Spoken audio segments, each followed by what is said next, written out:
warahmatullahi wabarakatuh. Kembali berjumpa dengan saya Edson Arif dari Forum News Network.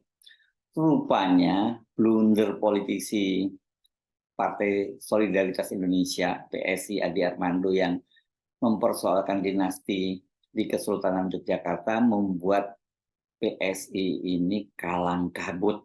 Ketua Umum PSI Kaisang Pangarep itu bahkan sampai harus mengeluarkan pernyataan yang sangat keras terhadap Adi Armando. Dia mempersilahkan Adi Armando keluar dari PSI bila tidak taat pada aturan partai. Wah, ini keras banget ya pernyataannya.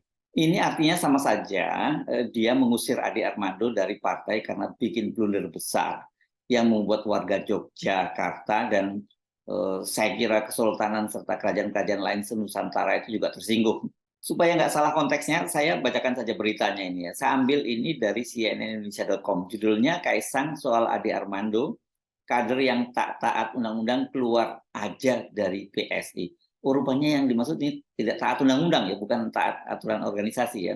Ketua Umum PSI Kaisang Pangarep kembali berkomentar keras terhadap Adi Armando.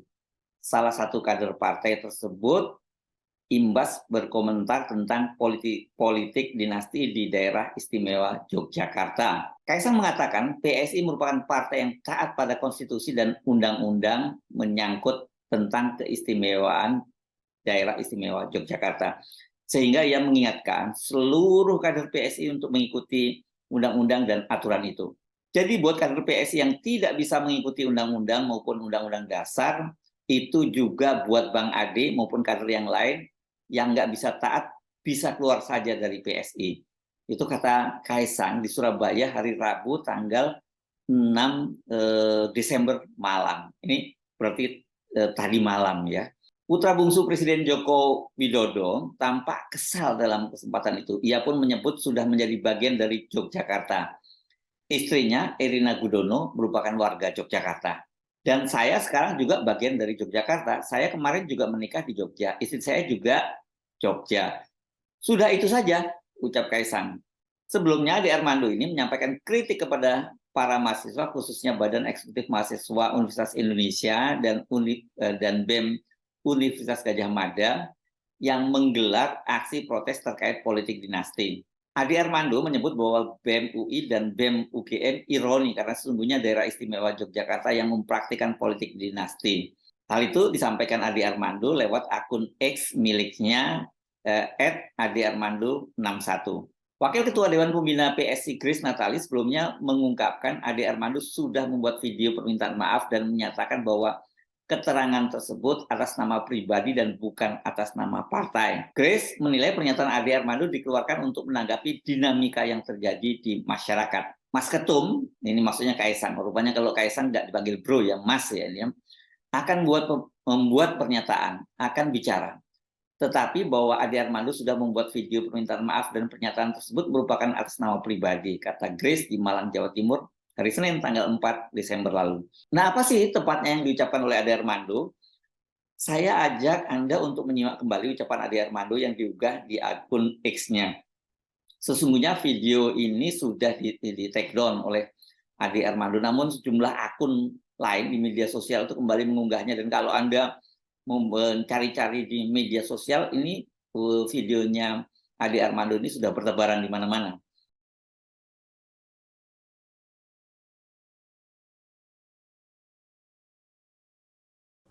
Di video pendeknya tampil Ketua BEM UI dan Ketua BEM UGM. Mereka gunakan baju kaos bertuliskan Republik Rasa Kerajaan. Ini ironis sekali karena mereka justru sedang berada di sebuah wilayah yang jelas-jelas menjalankan politik dinasti dan mereka diam saja. Anak-anak BEM ini harus tahu dong, kalau mau melawan politik dinasti, ya politik dinasti sesungguhnya adalah daerah istimewa Yogyakarta. Gubernurnya tidak dipilih melalui pemilu. Gubernurnya adalah Sultan Hamengkubuwono ke-10 yang menjadi gubernur karena garis keturunan. Ini ditetapkan melalui Undang-Undang Keistimewaan Yogyakarta yang dilahirkan pada 2012. Dan salah satu anggota DPR yang berperan besar dalam kelahiran undang-undang itu adalah Wakil Ketua Panitia Kerja di DPR yang bernama Ganjar Pranowo. Pertanyaannya, kenapa mahasiswa diam saja? menyaksikan politik dinasti yang jelas-jelas bertentangan dengan konstitusi ini? Apakah mereka takut? Atau memang nggak paham apa arti politik dinasti? Ayo gunakan akal sehat, karena hanya dengan akal sehat Indonesia akan selamat. Pernyataan Adi tadi itulah yang mengundang reaksi keras dan masyarakat Jogja kemudian menyerukan gerakan untuk menangkap Ade Armando. Mereka kemudian berencana menggelar aksi di kantor PSI Jogja dan menyerukan agar Ade Armando ditangkap. Menyimak respon tak terduga dari warga Yogyakarta dan kemungkinan besar dia langsung ditegur oleh PSI, Ade kemudian mengunggah video permintaan maafnya. Melalui video ini, saya ingin mengajukan permohonan maaf sebesar-besarnya seandainya video saya yang terakhir tentang politik dinasti telah menimbulkan ketersinggungan dan kegaduhan terutama di daerah istimewa Yogyakarta. Saya sudah mendengar akan ada aksi tangkap Ade Armando dan rencana untuk mendatangi PSI Yogyakarta. Saya harus clearkan, apa yang saya sampaikan di video saya tersebut sepenuhnya adalah pandangan saya, sikap politik saya. Ini tidak ada hubungannya dengan pandangan politik, sikap politik maupun policy dari DPP PSI dan DPW PSI Yogyakarta. Itu sepenuhnya pandangan saya.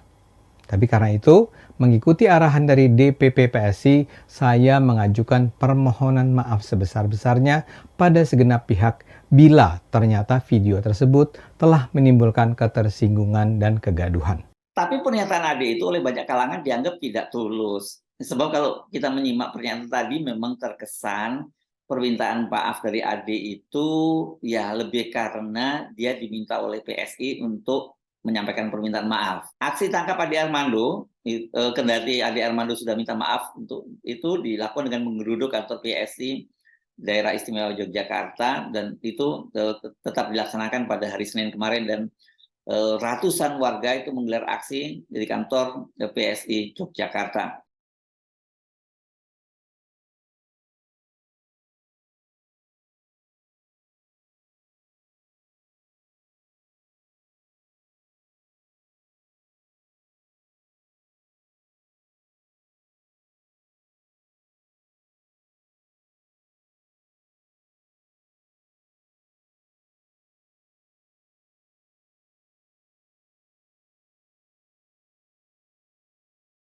Kritik Ade terhadap dinasti Jogja ini juga mengundang komentar dari Raja Jogja, Sri Sultan Hamengkubuwono X.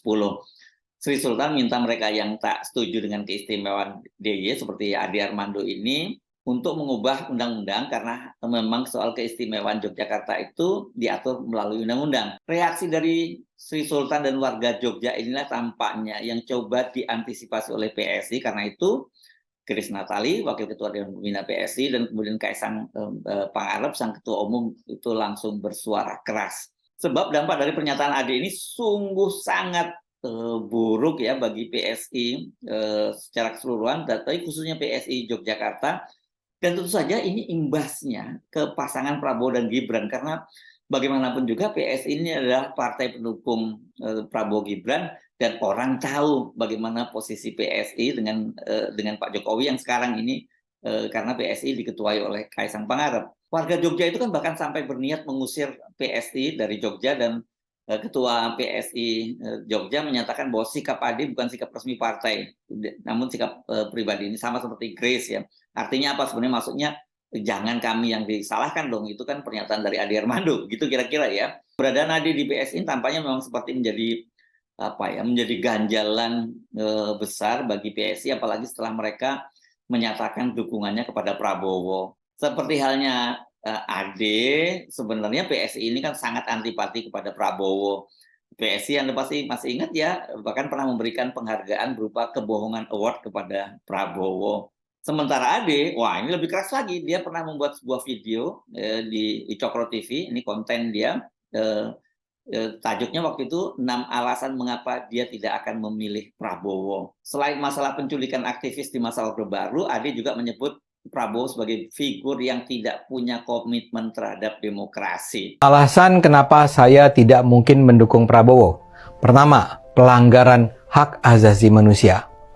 Saya rasa saya tak perlu terlalu jauh mengulang lagi fakta bahwa Prabowo memerintahkan anak buahnya untuk menculik belasan atau bahkan puluhan aktivis mahasiswa yang dianggap mengganggu stabilitas keamanan di masa-masa krisis menuju akhir Orde Baru.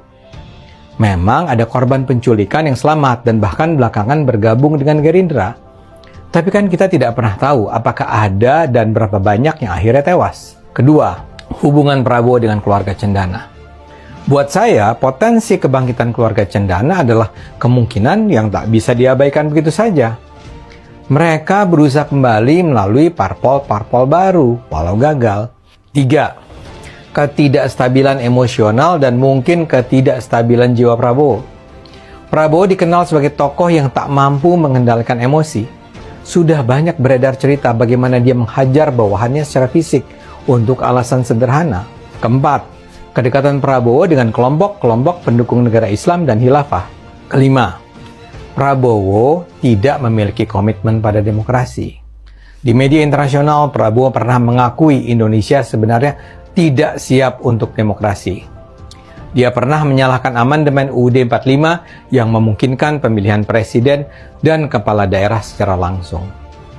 Prabowo percaya bahwa Indonesia seharusnya dipimpin dengan meniru kedisiplinan militer. Dan terakhir adalah soal perang melawan korupsi. Saya meragukan komitmen Prabowo untuk memerangi korupsi. Keputusannya untuk mengawal keluarga Soeharto ketika Soeharto berjaya memimpin sebuah rezim yang disebut paling korup di dunia sudah menunjukkan sikapnya pada korupsi. Jadi begitulah, setidaknya ada 6 alasan bagi saya untuk tidak bisa mendukung Prabowo sebagai Presiden Indonesia tahun 2024 nanti. Saya mungkin agak ragu dengan Ganjar saat ini, tapi bagaimanapun dia tetap lebih baik dari Prabowo. Nah, sebenarnya PSI maupun AD ini ya sangat anti terhadap Prabowo. Namun karena sekarang ini Jokowi mendukung Prabowo dan menempatkan Gibran sebagai calon wakil presidennya, maka mau tidak mau PSI dan tentu saja AD yang bergabung menjadi kader PSI dan tahun ini akan menjadi calon anggota legislatif dari PSI, ya harus ikut mendukung Prabowo, tunduk apapun pada kemauan Pak Jokowi, karena PSI ini kan memang posisinya tegak lurus gitu kepada Pak Jokowi. Tidak ada pilihan lain, mereka juga harus bersikap manis kepada Prabowo. Prabowo sendiri bukan tidak tahu bagaimana sikap dan perasaan para kader PSI terhadap dia. Namun tampaknya untuk kepentingan politik dan juga pemahaman dia terhadap posisi PSI di mata Pak Jokowi, maka dengan lapang dada, saya nggak tahu apakah lapang dada atau tidak, tapi sebenarnya kalau kita lihat gitu ya, Prabowo itu ya sangat santai menerima PSI. Bahkan dia sempat mendatangi kantor PSI yang kemudian membuat para petinggi PSI merasa tersanjung gitu karena didatangi oleh Prabowo. Beberapa hari lalu dalam sebuah forum itu Prabowo bahkan sempat mencadai Ade Armando. Hadir juga di sini Ketua Umum PSI, Saudara Kaisang Pangarep, dan tokoh-tokoh PSI lainnya. Saudara Ade Armando, udah hopeng, tenang aja dek, tenang aja, aman. Kata Prabowo Subianto dalam pidatonya di acara deklarasi Pandawa 5 di Jakarta Theater, Jakarta Pusat. Ini hari Jumat, tanggal 1 Desember 2023. Kendati sudah hopeng, saya pikir video ada yang maksudnya menyerang para ketua BEM yang berunjuk rasa menentang politik dinasti Jokowi itu yang dilaksanakan di Yogyakarta, ya, dan dengan cara meminta mereka mengkritik dinasti Kesultanan Yogyakarta, ini menjadi bumerang, ya. Ini bukan hanya buat Ade pribadi, tapi buat PSI dan juga buat Prabowo dan Gibran. Karena itu tidak ada pilihan lain bagi Kaisang, karena langkah AD ini dianggap sangat merugikan partai dan wabil khusus pasangan Prabowo Gibran, maka AD itu diusir dan diminta keluar dari PSI. Nah, kalau sampai benar AD kemudian dikeluarkan ke PSI akibat blundernya, kemana kira-kira AD ini akan berlabuh? AD ini kan sebenarnya pendukung dari Capres Ganjar Pranowo. Namun saya kira tidak mungkin kalau dia sekarang kembali mendukung Ganjar, karena selama ini kan dia juga selalu mengkritik keras, bahkan mengecam PDIP. Ke pasangan Amin itu lebih-lebih tidak mungkin lagi, karena kan Ade Armando ini sering dengan mudahnya menyebut mereka ini sebagai kadrun gitu, bahkan kalau Anies itu disebutnya sebagai bapak politik identitas gitu ya, itu yang sebutan khas dari PSI. Ya nggak mungkin dia akan ke sana.